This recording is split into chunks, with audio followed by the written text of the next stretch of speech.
स्वागत है आपका हमारे इस वीडियो में। मैं हूं गणेश कुमार, लेकर आ गया हूं आपके लिए जबरदस्त शानदार लाजवाब वीडियो। इस वीडियो को एग्जाम को ध्यान में रखते हुए तैयार किया गया है और इस वीडियो के माध्यम से मैं आपको बताऊंगा फ्यूल सिस्टम यानी कि ईंधन प्रणाली के बारे में।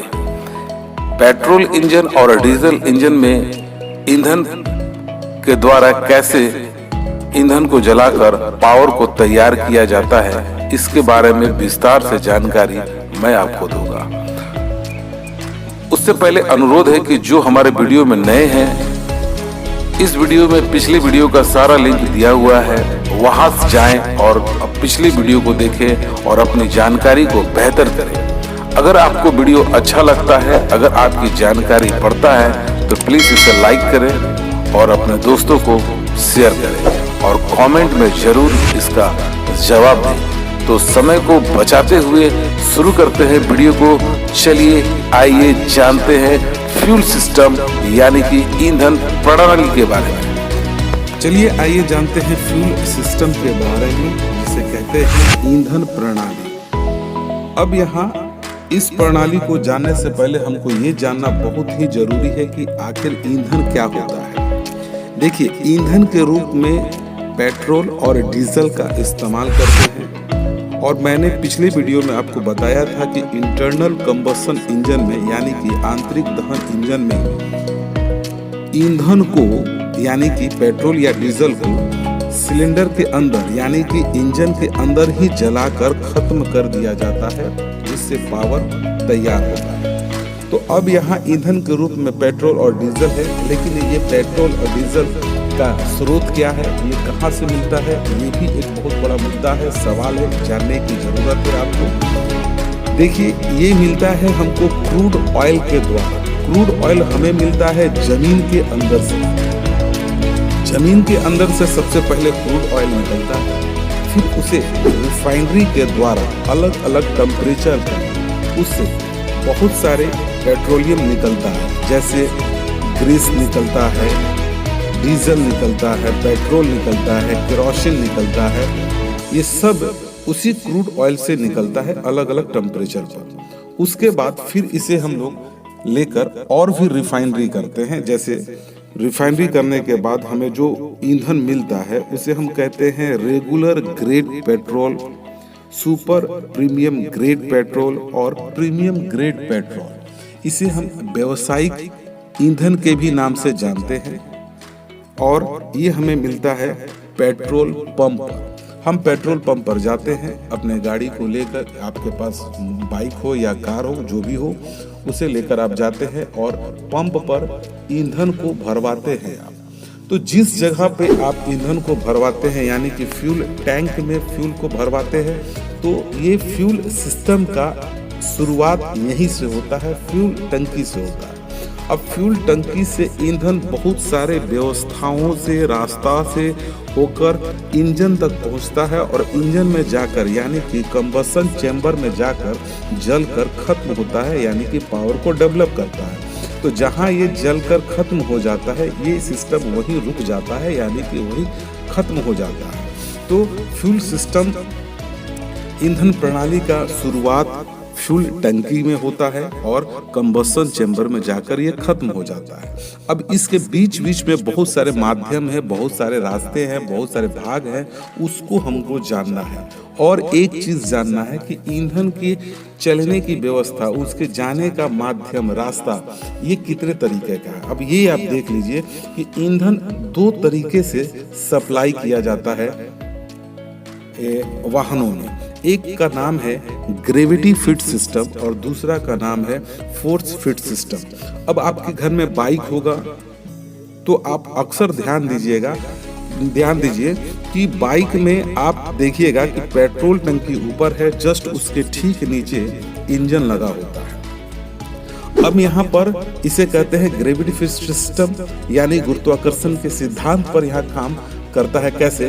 फ्यूल यानी कि पेट्रोल अपने आप आराम से इंजन तक चला आता है, उसे कोई लाने की और वहां तक पहुंचाने के लिए कोई व्यवस्था अलग से नहीं करना पड़ता है। पेट्रोल टंकी से निकलता है, कार्बोरेटर में आता है। कार्बोरेटर में आने के बाद हवा और पेट्रोल का एक निश्चित अनुपात बनता है कार्बोरेटर के द्वारा, फिर उसे सिलेंडर के अंदर भेज दिया जाता है और सिलेंडर के अंदर वो कंबसन चैम्बर में जाकर जलकर पावर को डेवलप करके खत्म हो जाता है।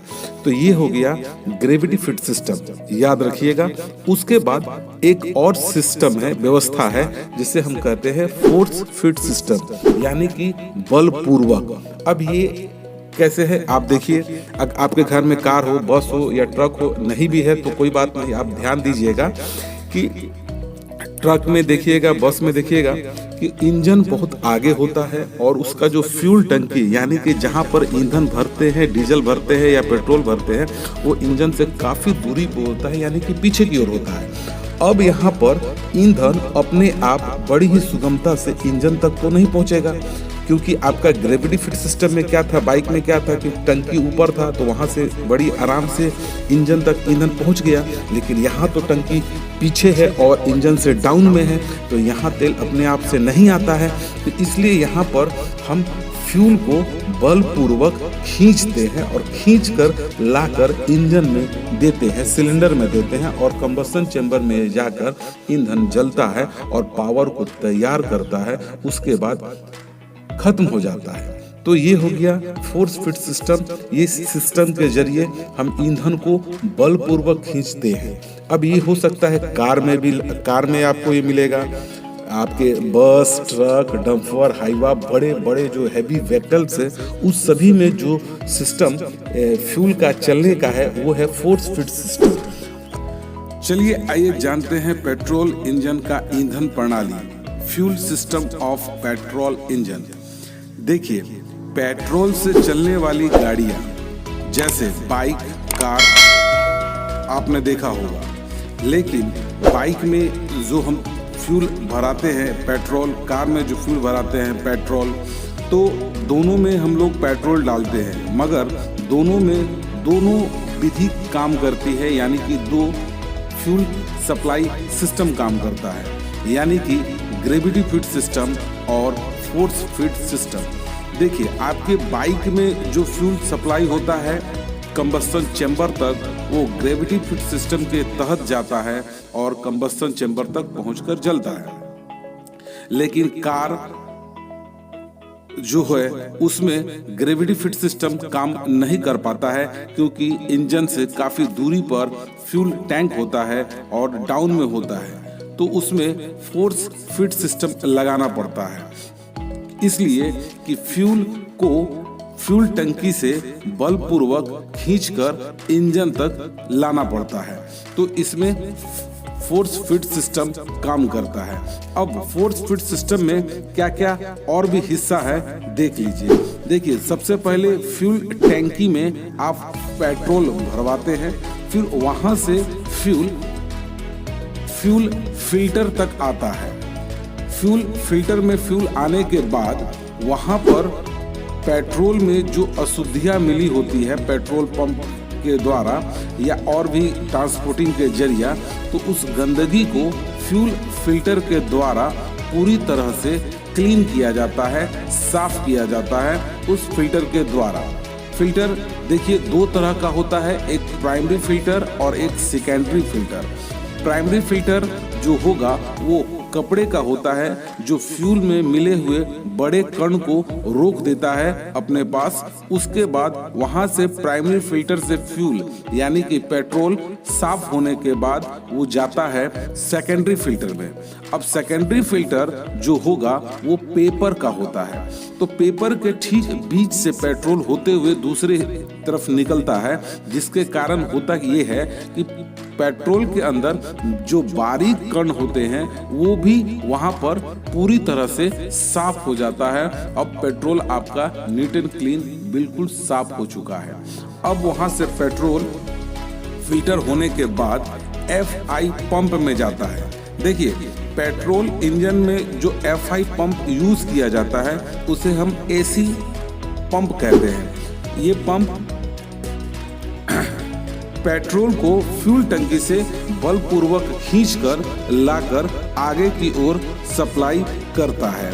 उसके बाद पेट्रोल वहां से कार्बोरेटर तक पहुंचता है। कार्बोरेटर उस पेट्रोल को हवा के साथ एक निश्चित अनुपात में मिश्रण बनाकर आगे की ओर सप्लाई करता है, यानी कि इनलेट मैनिफोल्ड में। अब इनलेट मैनिफोल्ड से वो मिश्रण जो है सिलेंडर के अंदर पहुंचता है और सिलेंडर के अंदर जाने के बाद उसे पिस्टन कंप्रेस करके गर्म करता है। उसके बाद वो फायरिंग होने के बाद जलता है और पावर डेवलप करता है। नॉकिंग समस्या से बिल्कुल निजात पाने के लिए एक उपाय किया गया जिसका नाम था ऑक्टेन नंबर रेटिंग। इस व्यवस्था के तहत हुआ ये कि पेट्रोल के अंदर लेड मिला दिया गया। अब नॉकिंग न करने की प्रवृत्ति आधार ऑक्टेन नंबर रेटिंग से जाना जाता है। पेट्रोल के ऑक्टेन नंबर के लिए नॉर्मल, हेप्टेन तथा आइसो ऑक्टेन को पेट्रोल के अंदर मिला दिया गया, जिसके कारण नॉकिंग की समस्या बिल्कुल खत्म हो गई। चलिए आइए जानते हैं कार्बोरेटर के बारे में। आपको पिछली वीडियो में मैंने बताया था कि डीजल इंजन और पेट्रोल इंजन में क्या अंतर है। देखिए, कार्बोरेटर का जब भी इस्तेमाल होगा पेट्रोल इंजन के ही अंदर होगा, ये पक्का है। इसे एकदम गांठ बांध ले। अब कार्बोरेटर का सही में वास्तविक काम क्या है? कार्बोरेटर जुड़ा होता है एयर क्लीनर से, और एयर क्लीनर का काम होता है कि बाहर के हवा को अंदर की ओर लाना, मगर पूरी तरह से साफ करके लाना, शुद्ध करके। तो एयर क्लीनर में एक फिल्टर होता है जो जहां से हवा अंदर की ओर प्रवेश होता है और फिल्टर में पूरी तरह से वो साफ हो जाता है। वो फिल्टर जनरली पेपर का ही होता है, तो उसमें हवा प्रवेश करके और उसके अंदर जो भी अशुद्धियाँ होती है, जो भी गंदगी होती है, वो पेपर में ही रुक जाता है और वहाँ से जो हवा आगे की ओर बढ़ता है तो वो बिल्कुल ही साफ सुथरा एकदम शुद्ध होकर निकलती है। तो वो हवा फिर कार्बोरेटर तक पहुँचता है। अब कार्बोरेटर का देखिए सबसे बड़ा काम यही है कि हवा और पेट्रोल को आपस में मिलाकर सिलेंडर में भेज देना।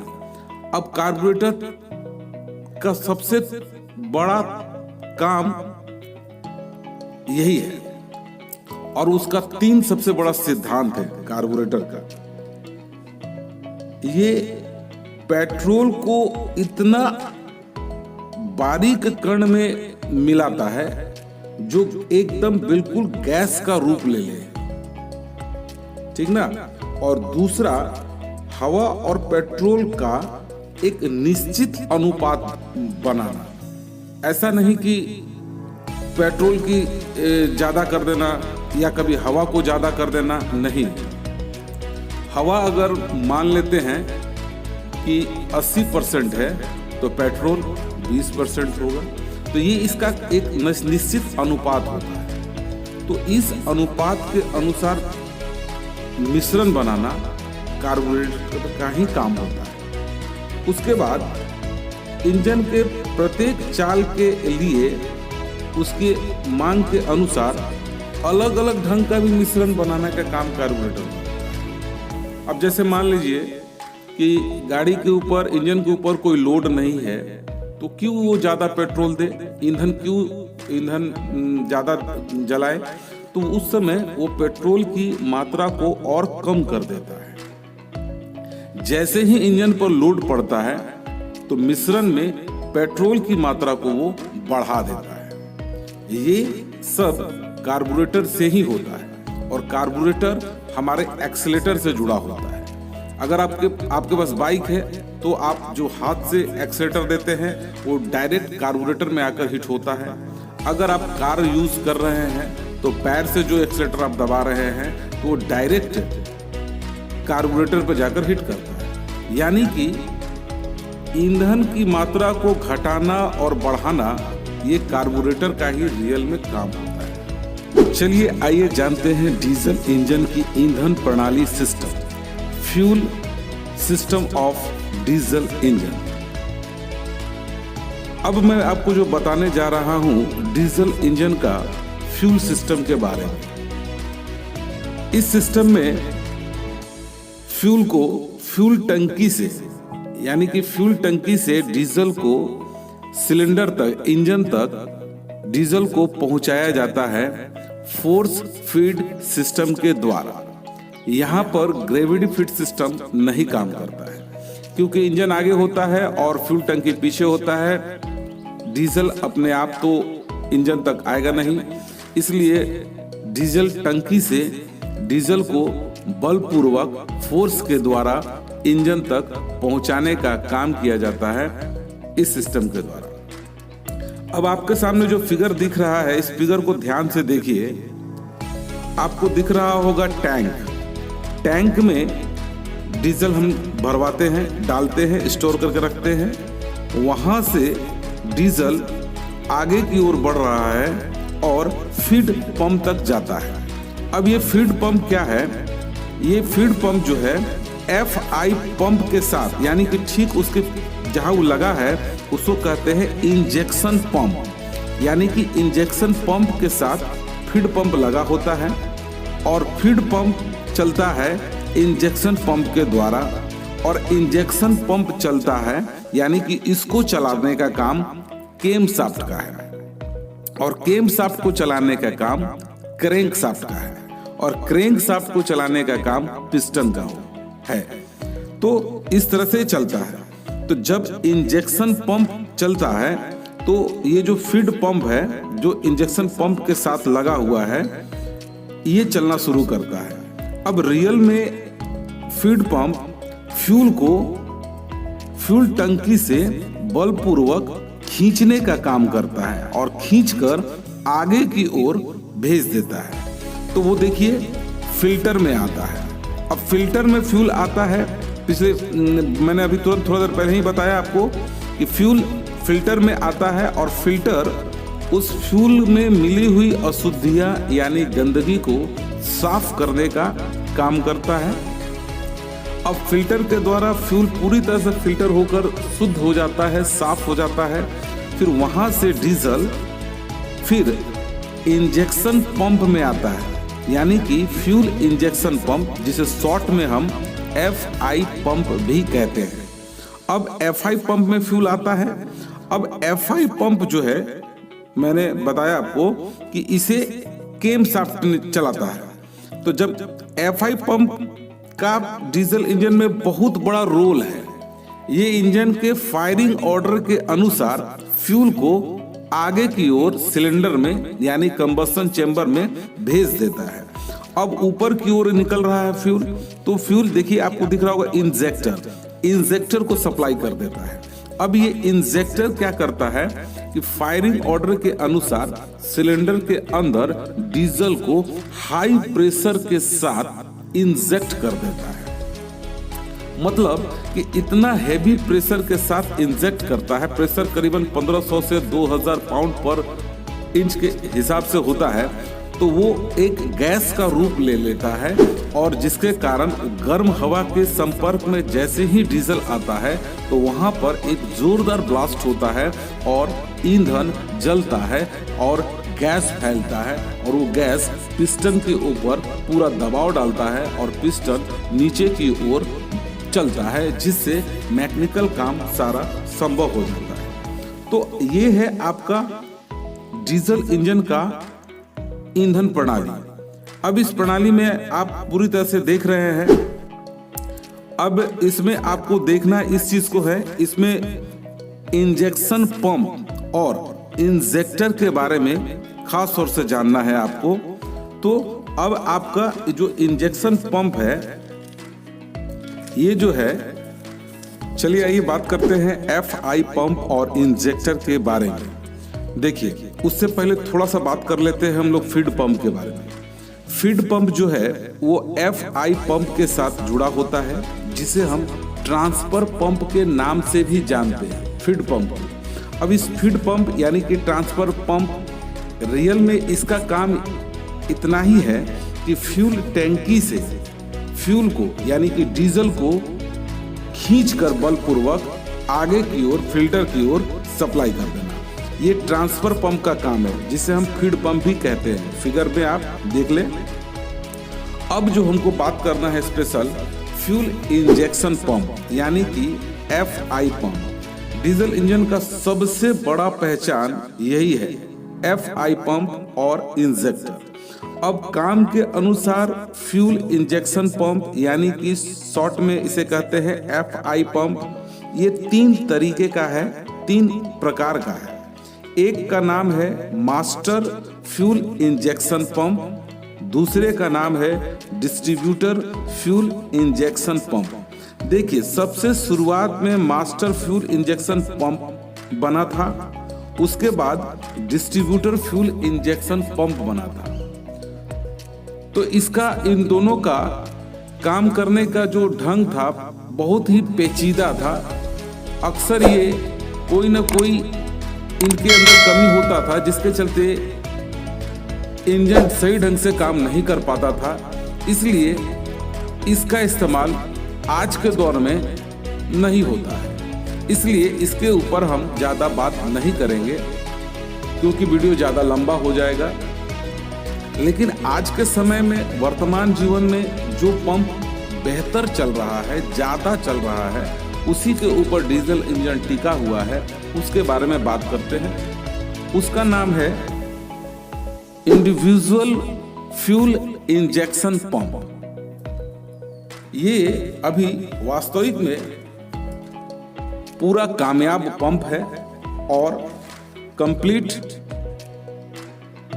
है, जो बेहतर ढंग से काम करता है। अब इसे इंडिविजुअल फ्यूल इंजेक्शन पंप इसलिए कहते हैं, देखिए समझिएगा इस बात को, क्योंकि अगर आप मान लें कि आपके पास जो इंजन है वो 4 सिलेंडर का है, 4 पिस्टन उसके अंदर लगा है, तो चारों सिलेंडर में अलग अलग फ्यूल इंजेक्शन करना होगा।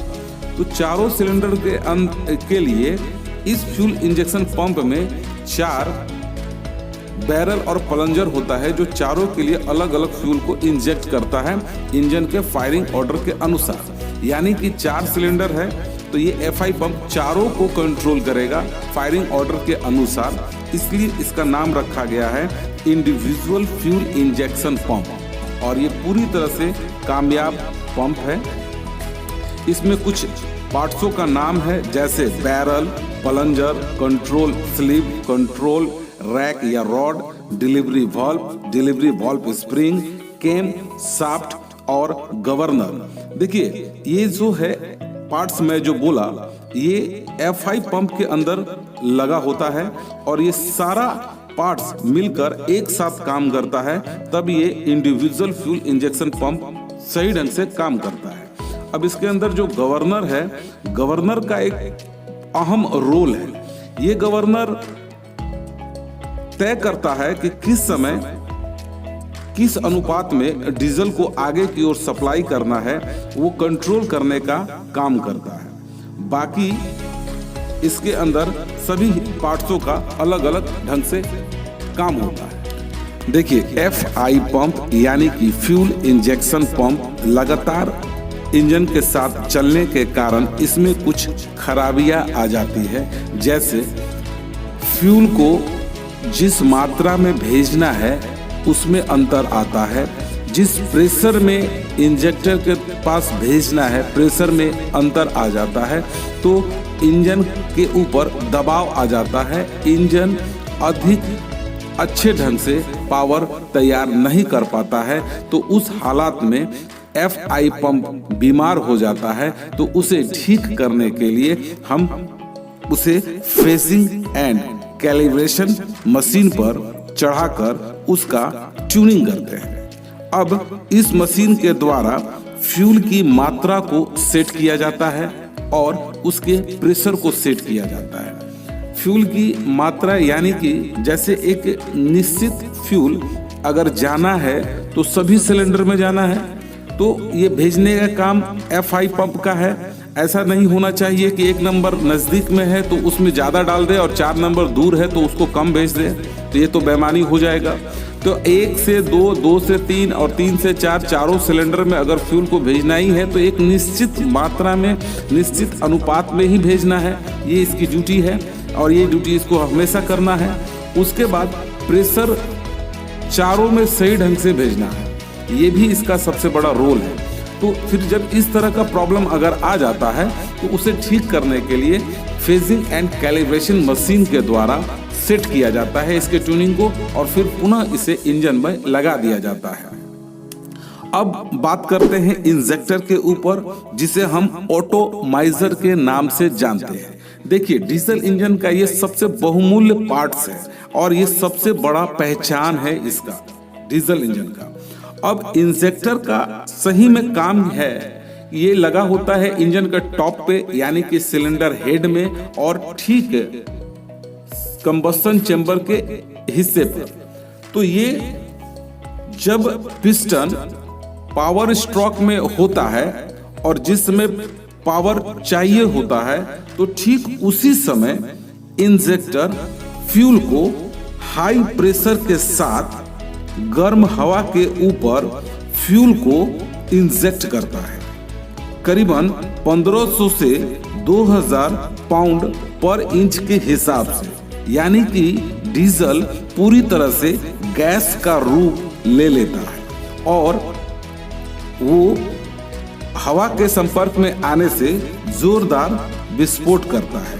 उस समय हवा का दबाव जो होगा 500 से 550 पाउंड पर इंच के हिसाब से होगा और हवा का जो टेम्परेचर यानी कि तापमान 500 से 700 डिग्री सेल्सियस होगा। समझ रहे ना? इसी इंजेक्टर के ठीक सीक्वेंस पे पावर स्ट्रोक के समय इंजेक्टर के द्वारा जो फ्यूल इंजेक्ट करते हैं और जो गर्म हवा के संपर्क में डीजल जाता है तो एक जोरदार ब्लास्ट होता है और वहां पर गैस फैलता है, जिसके कारण पूरा गैस पिस्टन के ऊपर अपना दबाव डालता है, जिससे पिस्टन नीचे की ओर जाता है और वो सारा मैकेनिकल काम को करना शुरू कर देता है। तो ये हुआ इंजेक्टर के बारे में जानकारी। अब एक चीज आप देखिए, इंजेक्टर पे बहुत सारे पार्ट्स लगे होते हैं। अक्सर एग्जाम में क्या किया जाता है कि एरो देकर छोड़ दिया जाता है, उसके जगह पर खाली स्थान छोड़ दिया जाता है और वहां पर आपको पार्ट्स का नाम लिखना होता है। तो ये आप बढ़िया से याद कर लीजिएगा। सबसे पहला पार्ट्स का नाम होता है injector body, safety cap, nozzle spring, nozzle atomizer और return pipe, pressure adjusting screw, spindle, fuel inlet और लॉक नट। ये हो गया आपका इंजेक्टर का पार्ट्स। अभी हम सब जो भी बात कर रहे हैं ये फ्यूल सिस्टम के तहत आता है, ये याद रखिएगा। जैसे इस सिस्टम का शुरुआत फ्यूल टैंक है और इसका अंत कंबस्टन चैम्बर है। इसके बीच में टंकी आता है, फिल्टर आता है, एफआई पंप आता है, कार्बोरेटर आता है। ये जो हिस्सा मैं अभी तो बता रहा हूँ सब फ्यूल सिस्टम के तहत आता है। तो इंजेक्टर में अगर मान लें कि कोई खराबी आता है तो इसे सुधारने के लिए इंजेक्टर टेस्टिंग मशीन होता है, उस पर हम डालते हैं, इसे चढ़ाते हैं और प्रेशर से चेक करते हैं। उससे एक उसमें मीटर होता है जिससे ये बता देता है कि फ्यूल की मात्रा और उसकी प्रेशर सही है कि नहीं है। अगर गलत है तो फिर उसे पुनः सेट किया जाता है और फिर ले जाकर इंजन में इसे लगा दिया जाता है। अब इंजेक्टर भी काम करने के अनुसार कई प्रकार के हैं। जैसे इंजेक्टर कंबस्टन चेंबर के डिजाइन के अनुसार इंजेक्टर नोजल की भी जो है अलग अलग प्रकार का होता है। जैसे single hall nozzle, multi hall nozzle और पिंटेल हॉल नोजल। देखिए, सिंगल हॉल जो नोजल होगा, इंजेक्टर होगा, उसमें एक ही सुराग होगा और उस एक ही सुराग से वो डीजल को इंजेक्ट करेगा। और मल्टी हॉल जो इंजेक्टर होगा उससे एक से ज्यादा सुराग होगा, जैसे 2 भी हो सकता है, 3 भी हो सकता है, यानी कि 3 सुराग से डीजल को इंजेक्ट करने का काम करेगा। और पिंटेल हॉल जो होता है ये फ्यूल को सीधे स्प्रे करा देता है उसके ऊपर। आज का वीडियो यही तक। पूरा वीडियो देखने के लिए बहुत बहुत धन्यवाद। नेक्स्ट वीडियो में आएगा कूलिंग सिस्टम और लुब्रिकेशन सिस्टम। तब तक इंतजार कीजिए और फिर मिलते हैं नेक्स्ट वीडियो में। तब तक अपना ख्याल रखिए और अपने बुजुर्गों का सम्मान कीजिए।